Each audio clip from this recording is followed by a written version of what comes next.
Movie के starting scene में हमें एक लड़का दिखाया जाता है जिसका नाम होता है लाइट। उस वक्त लाइट अपने स्कूल में होता है। तब अचानक ही वेदर चेंज हो जाता है, हवाएं चलने लगती हैं और आसमान से एक बुक जमीन पर आकर गिरती है। वो बुक लाइट को मिल जाती है। लाइट उसे चेक करता है और फिर अपने पास रख लेता है। यहाँ पर हम ये जान पाते हैं कि ये कोई आम बुक नहीं थी, बल्कि ये एक एंशिएंट बुक थी। तभी वहाँ पर बारिश भी होने लगती है। अंदर जाते हुए लाइट देखता है कि स्कूल का एक नॉटी लड़का दूसरे लड़के को परेशान कर रहा है और लाइट उस लड़के को ऐसा करने से मना करता है, जबकि बदले में वो लड़का लाइट को पंच मारता है। लाइट के साथ साथ उसका बैग भी जमीन पर गिर जाता है। एक टीचर को लाइट के बैग से दूसरे स्टूडेंट्स की होमवर्क मिल जाती है। यहाँ पर लाइट का ये सीक्रेट रिवील हो जाता है कि वो दूसरे स्टूडेंट्स की होमवर्क करता है। इस बात की वजह से लाइट को प्रिंसिपल के पास भेजा जाता है। पनिशमेंट देने के लिए लाइट को अकेला ही एक रूम में रखा जाता है। जब वो अकेला बैठा होता है तो उसे वो एंशिएंट बुक याद आ जाती है। फिर वो उस बुक को रीड करने लगता है और ये कोई सिंपल बुक नहीं थी, बल्कि रूल से भरी हुई थी। यानी इस बुक को रखने के भी असूल थे। ये बुक सदियों पुरानी थी। इस बुक को पाकर लाइट को काफी अजीब फील होता है। जब वो इस बुक को एग्जामिन कर रहा होता है तब वहाँ पर अजीब चीजें होना शुरू हो जाती हैं। वहाँ पर लाइट एक अजीब चीज को नोटिस करता है, जो इंसान नहीं था बिल्कुल भी, बल्कि वो एक क्रिएचर था। उसकी बॉडी की स्किन नोकदार थी और वो काफी डरावना और क्रीपी लुक दे रहा था। लाइट उसे देखकर बहुत ज्यादा डर जाता है, लेकिन बाद में उसे सारी बात समझ में आ जाती है कि ये कोई क्रिएचर नहीं बल्कि एंजल ऑफ डेथ है, यानी मौत का फरिश्ता। और ये एंजल ऑफ डेथ इस बुक का गार्डियन है। एंजल ऑफ डेथ लाइट को इस बुक की रियलिटी बताता है कि ये क्या क्या कर सकती है। इस बुक में कुछ स्पेसिफिक नोट्स है जिन्हें डेथ नोट्स कहा गया है। जिस इंसान के पास ये बुक होती है वही इसका ऑनर होता है, यानी उस वक्त इस बुक का ऑनर लाइट था। इस बुक की बड़ी बात ये है कि इसके डेथ नोट्स पर जिसका भी नाम लिखा जाएगा वो मर जाएगा। बुक का मालिक किसी को भी अपनी पसंद के तरीके से मार सकता है। लाइक वो कोई भी तरीका चूज करके बुक में राइट कर दे तो मरने वाला सेम उसी मेथड उसी पैटर्न से ही मरेगा। लेकिन ऐसा करने के लिए ऑनर को कुछ रूल्स को फॉलो करना होगा। लाइट फिलहाल तो इस बात पर बिलीव नहीं करता। बुक के साथ जो एंजल ऑफ डेथ होता है वो सिर्फ उसी इंसान को नजर आता है जो बुक का ऑनर होता है उस वक्त। अब एंजल ऑफ डेथ लाइट को बताता है कि 7 दिन में उसने इस बुक में एक नाम तो जरूर लिखना है, और अगर उसने ऐसा ना किया और किसी का भी नाम इस बुक में ना लिखा तो ये बुक किसी और के पास चली जाएगी। किसी का भी नाम बुक में लिखने की शर्त ये है कि ऑनर को उस पर्सन का ओरिजिनल नेम और फेस जरूर याद होने चाहिए, और मौत का कोई एक तरीका लिखा जाएगा जो एक्चुअल में होता है। एंजल ऑफ डेथ लाइट को कहता है कि तुम्हें जरूर इस बुक को आजमाना चाहिए। तभी लाइट विंडो से उस नॉटी लड़के को देखता है जो उस वक्त भी किसी को परेशान कर रहा होता है, और उसने लाइट को भी मारा था। एंजल ऑफ डेथ की बात मानकर लाइट उस बुक में उसी लड़के का नाम राइट कर देता है, और उस लड़के की मौत का वो ये तरीका लिखता है कि उसका सर क्रश होगा। फिर हम बाहर का नजारा देखते हैं जो कि अचानक से बदल जाता है। 2 गाड़ियाँ आपस में टकरा जाती हैं और एक गाड़ी में लोहे की लेटर्स पड़ी हुई थी, जिससे सच में उस लड़के का सर क्रश हो जाता है। लाइट समेत सब लोग ये देखकर काफी हैरान रह जाते हैं। ये सब कुछ देखकर अब लाइट को भी यकीन आ गया था कि जो कुछ भी उसे एंजल ऑफ डेथ ने बताया है वो सच है। इसी वजह से लाइट काफी डर जाता है। एंजल ऑफ डेथ लाइट को बताता है कि तुम इस बुक की मदद से बहुत कुछ कर सकते हो, लेकिन अगर तुम इस बुक को लेना नहीं चाहते तो मैं इसका मालिक किसी और को बना दूंगा। इसके बाद लाइट अपने घर वापस आ जाता है। घर में हम लाइट के फादर को देखते हैं जो कि एक डिटेक्टिव थे। फिर हमें दिखाया जाता है कि कुछ साल पहले एक क्रिमिनल ने लाइट की मदर का मर्डर कर दिया था, लेकिन वो क्रिमिनल सबूत न होने की वजह से खुला घूम रहा था। इस बात की वजह से दोनों बाप बेटे के रिलेशन भी कुछ खास नहीं थे। लाइट अपने फादर से नाराज होता है कि आप मेरी मदर की मौत का बदला नहीं ले रहे हैं। इस बात को लेकर लाइट हमेशा अपसेट ही रहता था। फिर लाइट को एक आइडिया आता है कि मैं उस क्रिमिनल का नाम भी उस डेथ नोट में लिख देता हूँ, और वो ऐसा ही करता है। उस क्रिमिनल का नाम वो डेथ नोट में लिख देता है। फिर हमें वही क्रिमिनल दिखाया जाता है जो कि अपने साथियों के साथ पार्टी कर रहा था, और सडन देखते ही देखते सबकी आंखों के सामने उसकी मौत हो जाती है। जब बाप बेटे को उस क्रिमिनल की डेथ की खबर मिलती है तो वो काफी खुश हो जाते हैं। यहाँ पर लाइट ने अपनी मदर की डेथ का बदला भी ले लिया, और लाइट और उसके फादर का रिलेशन भी अच्छा हो गया। फिर लाइट सोचता है कि आखिर इस बुक की पावर को अच्छे कामों के लिए कैसे इस्तेमाल किया जाए। लाइट स्कूल में बैठा हुआ ये बात सोच रहा था, तभी लाइट के पास एक लड़की आ जाती है जिसका नाम होता है मिया। मिया लाइट की बेस्ट फ्रेंड होती है। इसी वजह से लाइट उसे अपना ये सीक्रेट बता देता है कि मुझे एक मिस्टीरियस बुक मिली है जिस पर अगर किसी का नाम लिख दे तो वो मर जाता है। लेकिन मिया इस बात का बिलीव नहीं करती। इस बात को प्रूव करने के इसीलिए लाइट मिया को लाइव न्यूज दिखाता है जहाँ एक किलर दिखाया जाता है। लाइट उस किलर के बारे में डेथ नोट में लिख देता है कि एक गाड़ी उसे हिट कर देगी जिसकी वजह से वो मर जाएगा। अब क्योंकि लाइट को उस क्रिमिनल का नाम और चेहरा मालूम थे तो बिल्कुल ऐसा ही होता है। ये देखकर मिया काफी शॉक्ड रह जाती है। वो प्लान बनाते हैं कि अब हम एक बड़ी ताकत के मालिक हैं और हम इस बुक की मदद से बुरे लोगों को इस दुनिया से मिटा देंगे। बुरे लोग यानी क्रिमिनल्स, किलर्स और इसी तरह के खतरनाक लोग। अब ऐसा करने के लिए उन्हें नाम और चेहरे इजीली इंटरनेट से मिल सकते थे, इसीलिए वो बुरे लोगों के नामों की एक लिस्ट बना लेते हैं और बुरे लोग आहिस्ता आहिस्ता मरने भी लगते हैं। यहाँ पर हम ये भी जान पाते हैं कि बुक का ऑनर मरने वाले पर अपना कंट्रोल भी कर सकता है। लाइट ने अपने लिए एक नाम चुना था और वो था कीरा, यानी जब भी कोई मरता था तो वहाँ पर लाइट कीरा लिख देता था ताकि बुरे लोगों में इस नाम की दहशत फैल जाए और वो गलत काम छोड़ दें कि अब सब क्रिमिनल्स और बुरे लोगों को मारने वाला कीरा आ गया है। और देखते ही देखते पूरी दुनिया में ये खबर वायरल हो जाती है कि कीरा नाम का कोई सीरियल किलर आ गया है जो सबको मारता जा रहा है। और कुछ लोग तो कीरा को सपोर्ट भी कर रहे थे कि ऐसे कम से कम दुनिया से बुरे लोग तो खत्म होंगे। अब क्योंकि था तो वो किलर ही, तो पुलिस उसे ढूंढना चाहती थी। अब क्योंकि कोई भी सबूत लाइट के खिलाफ नहीं था तो उस तक पहुंचना इम्पॉसिबल था। फिर एक इंटेलिजेंट डिटेक्टिव को इस केस के लिए हायर किया जाता है। इस डिटेक्टिव का नाम होता है एल, जो कि काफी स्मार्ट था, जो कि अपने फेस को हमेशा कवर रखता था और उसका ओरिजिनल नेम भी कोई भी नहीं जानता था। लाइट और मिया अपनी लाइफ में काफी खुश थे और 400 से ज्यादा लोगों को मार चुके थे। एल एक कॉन्फ्रेंस में अनाउंस करता है कि कीरा सबके सामने आ जाओ। एल क्योंकि काफी स्मार्ट था तो वो इस केस को स्टार्ट से ही देखता है। अब क्योंकि लाइट के फादर भी एक डिटेक्टिव थे तो एल उन्हें भी अपने साथ ही मिला लेता है ताकि वो जल्द से जल्द कीरा तक पहुंच जाए। लाइट और मिया काफी वरीड हो जाते हैं क्योंकि उन्होंने कभी ये नहीं सोचा था कि उन्हें पकड़ने की साजिश भी की जाएगी, क्योंकि अभी तक तो वो मजे में थे। लेकिन एल की एंट्री ने उनकी टेंशन को बढ़ा दिया। लाइट अपने फादर से पूछता है कि अगर कीरा को पकड़ लिया तो उसके साथ क्या किया जाएगा। लाइट के फादर कहते हैं कि आधे लोग कहेंगे कि कीरा को फांसी की सजा होनी चाहिए, जबकि आधे लोग कहेंगे कि आखिर इसने ये सब कुछ कैसे किया, इस बात पर रिसर्च की जाए।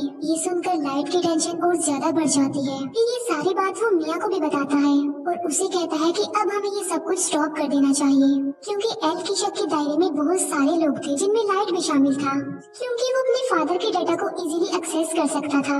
इसीलिए एल एक एजेंट को लाइट के पीछे लगा देता है ताकि वो लाइट की एक्टिविटीज पर नजर रख सके। जब लाइट को इस बात का रियलाइज होता है तो वो खुद को नॉर्मल रखता है। बुक में लाइट का इंटरेस्ट कम होता देखकर मिया को बुरा लग जाता है, क्योंकि ये सब करके मिया काफी एंजॉय कर रही थी। लाइट और मिया के लिए उनके रास्ते का पत्थर एल बन गया था, लेकिन वो चाहकर भी एल को नहीं मार सकते थे, क्योंकि ना तो वो लोग उसका ओरिजिनल नेम जानते थे और ना ही उन्होंने कभी उसकी शक्ल देखी थी, जो कि बुक का रूल भी था।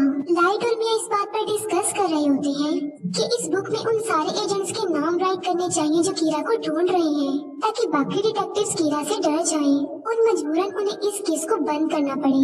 ये सब कुछ मिया करना चाहती थी, लेकिन लाइट ऐसा कुछ भी नहीं करना चाहता था, क्योंकि वो इनोसेंट लोगों की जान लेना नहीं चाहता था। इसीलिए मिया को भी लाइट की ये बात माननी पड़ती है और उस पर एग्री करती है। दूसरी तरफ एल को ये भी पता चल जाता है कि कीरा ने सिर्फ उन लोगों को अपना विक्टिम बनाया है जिन लोगों को टीवी पर दिखाया गया है, और कीरा उन लोगों को नहीं मार सकता जिसका फेस और नाम वो नहीं जानता। अब उस पर शक ना आए इसीलिए लाइट डिसाइड करता है कि वो कुछ दिन लोगों को नहीं मारेगा। लेकिन सडन एक इंसिडेंट हो जाता है। वो सारे एजेंट्स बिल्डिंग से कूदकर सुसाइड कर लेते हैं, जो कि इस केस में शामिल थे और कीरा को ढूंढ रहे थे। लेकिन ये नाम तो लाइट ने नहीं लिखे थे, तो फिर ये नाम किसने लिखे थे? यहाँ से सिचुएशन खराब हो जाती है, क्योंकि अब तक सिर्फ कीरा बुरे लोगों को ही मारता आ रहा था। सब उसे हीरो समझ रहे थे, मगर अब तो उसने पुलिस को भी मार दिया। इसीलिए अब वो हीरो नहीं बल्कि खतरा बन गया जो किसी को भी मार सकता है। इस बात को लेकर लाइट काफी वरीड हो जाता है। वो एंजल ऑफ डेथ से पूछता है कि क्या ये सब कुछ तुमने किया? तब एंजल ऑफ डेथ कहता है कि ये नाम किसी और ने लिखे हैं, क्योंकि ये काम मैं नहीं कर सकता। लाइट के फादर अपनी कॉन्फ्रेंस में कीरा को चैलेंज करते हैं कि इनोसेंट लोगों को मारना बंद कर दो। अगर हिम्मत है तो मुझे मारकर दिखाओ और सबके सामने आ जाओ। ये न्यूज़ लाइट और मिया भी देख रहे थे। गुस्से में आकर मिया लाइट को कहती है कि तुम अपने फादर का नाम भी लिख दो उस बुक में। मिया को कहता है कि मैं अपने फादर को कैसे मार सकता हूँ, तुम्हारा क्या दिमाग खराब हो गया है? एल और भी समझदारी से इस केस को हैंडल कर रहा था। वो देखता है कि अब लाइट के फादर को कीरा मारेगा या फिर नहीं, मगर ऐसा नहीं होता। अब क्योंकि लाइट के फादर नहीं मरते, जिससे एल का जो शक लाइट पर था अब वो यकीन में बदल जाता है, क्योंकि आखिर वो भी तो एक डिटेक्टिव ही है जो इस केस को हैंडल कर रहे हैं, मगर कीरा ने उन्हें नहीं मारा। यानी कीरा मिया कोई और नहीं बल्कि लाइट ही है। इसीलिए रात को एल लाइट से मिलता है और उसे उगलवाने की कोशिश करता है कि तुम ही कीड़ा हो। एल लाइट से काफी क्वेश्चंस भी करता है और उसे अपना फेस भी दिखा देता है और कहता है कि ये सब कुछ करना अब बंद कर दो। लाइट उसकी बातों को इग्नोर करके वहाँ से चला जाता है। अब खतरा उसके सर पर ही था। वो चाहते हुए भी एल को नहीं मार सकता था। मिया एल को कहती है कि मैं तुमसे प्यार करती हूँ और इस मुसीबत से निकलने के लिए हमें कुछ करना चाहिए।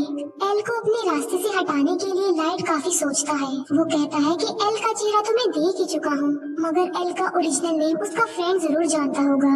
लाइट एल के फ्रेंड का नाम उस बुक में राइट कर देता है और उसे अपने कंट्रोल में कर लेता है। अब यहाँ पर बुक का एक और रूल सामने आता है कि अगर ऑनर ने किसी के नाम वाला पेज जला दिया तो वो पर्सन बच जाएगा और उसे कुछ भी नहीं होगा।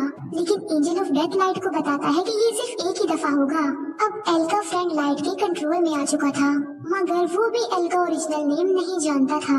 लाइट उसे कहता है कि किसी भी तरह एल का असली नाम पता लगवाओ। तब एल का फ्रेंड बताता है कि एल एक अकेडमी में जाता था, मे भी उसके डॉक्यूमेंट्स में उसका ओरिजिनल नेम हो, इसीलिए लाइट उसे फौरन अकेडमी में जाने को कहता है। एल का फ्रेंड ऐसे ही करता है और वो अकेडमी में चला जाता है। लाइट का प्लान था कि जब उसे एल का ओरिजिनल नेम पता चल जाएगा तो वो उस पेज को जला देगा जिस पर एल के फ्रेंड का नाम लिखा है, जिससे उसकी जान बच जाएगी और सब कुछ नॉर्मल हो जाएगा। लेकिन एल को डाउट हो जाता है कि उसका फ्रेंड मिसिंग है। उसे सारी बात भी समझ आ जाती है कि लाइट ने उसे भी अपने कंट्रोल में ले लिया होगा मेरा असली नाम जानने के लिए। इस बात से एल काफी वरीड हो जाता है, इसीलिए एल बगैर इन्फॉर्म किए लाइट के घर पर आ जाता है। वो लाइट के फादर को कहता है कि आपका बेटा ही असल कीड़ा है और इसी ने ही मेरे फ्रेंड को गायब भी किया है। लेकिन लाइट पर किसी को भी शक नहीं था क्योंकि उसके खिलाफ कोई सबूत जो नहीं था। एल उनके घर की तलाशी लेता है, मगर उसे वहाँ पर कुछ भी नहीं मिलता, ना ही वो एंशिएंट बुक मिलती है क्योंकि मिया उसे अपने साथ ले गई थी। फिर लाइट को एल के फ्रेंड की कॉल आती है कि मैं अकेडमी तक पहुंच गया हूं और उसके पास बस थोड़ा ही टाइम रह गया था और एल का फ्रेंड बस नाम बताने ही वाला होता है। जब लाइट पेज को जलाने लगता है तो वो देखता है कि वहाँ पर तो वो पेज नहीं है बल्कि गायब हो चुका है। इसीलिए नाम बताने से पहले ही एल के फ्रेंड की मौत हो जाती है।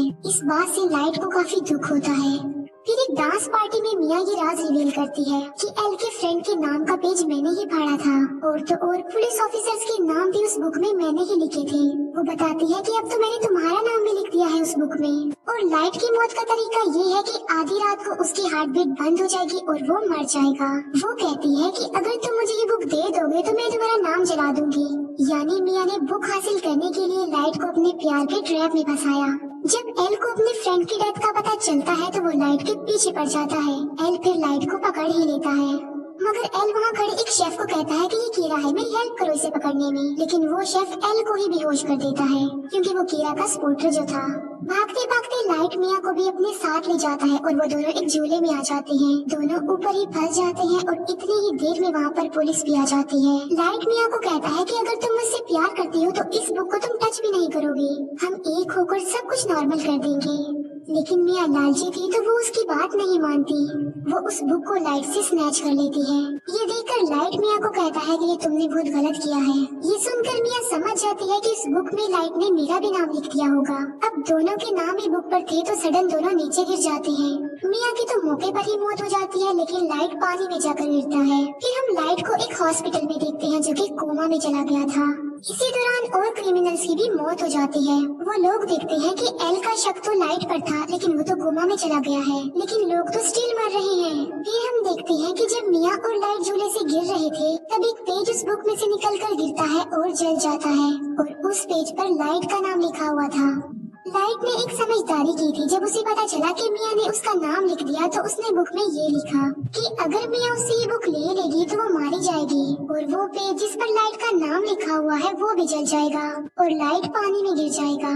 इसी के साथ ही उसने बहुत सारे बुरे लोगों के नाम भी बुक में लिख दिए थे। एक बुरा डॉक्टर लाइट को पानी से बाहर निकालता है और उसे कोमा में भेज देता है और बाद में वही डॉक्टर सुसाइड कर लेता है। फिर एक और आदमी उस बुक को लेता है और उसमें बहुत सारे बुरे लोगों के नाम लिख देता है। बाद में वो आदमी उस बुक को लाइट के पास ले आता है। लाइट भी अब कोमा से बाहर आ चुका था। इसके बाद एल को सस्पेंड कर दिया जाता है, लेकिन वो एक आखिरी बार मिया के घर की तलाशी लेता है और वहाँ उसे मरने वाले सारे पुलिस ऑफिसर्स के नाम मिल जाते हैं, जिसकी वजह से सारा इल्जाम मिया पर आ जाता है।